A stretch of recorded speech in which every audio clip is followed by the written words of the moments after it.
A little more than 2 hours ago, Governor Tony Evers wrapped up his annual State of the State address. Political reporter Will Keneally is at the state capitol tonight and joins us live with the governor's message. Will? Eric and Charlotte, two big things we heard from the governor's speech tonight: unfinished business and a pitch for Democrats' policy proposals ahead of this November's election. The governor of the great state of Wisconsin.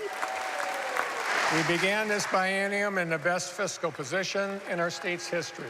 And because of that, Wisconsin has had more money than expected for the state's politicians to spend. Governor Evers and Democrats have been long arguing to use that money to lift up the state's workforce by supporting child care. Last year, the governor used some last-ditch funds to support an ongoing child care program. I want to be clear, I directed that funding that I could, but it wasn't enough. Wisconsin child care providers will soon receive their final payment from the federally funded portion of child care accounts. So the emergency $170 million I directed last fall as a stopgap measure now kicks in. He challenged Republicans to do more on child care, which is part of a push he made to show the difference between the two parties. We have important elections coming up this year, including one in November. We also heard some of that political rhetoric we're expecting in this fall's elections, including on one of the race's top issues, abortion. Republicans' last candidate for governor wanted to take those same freedoms and more away.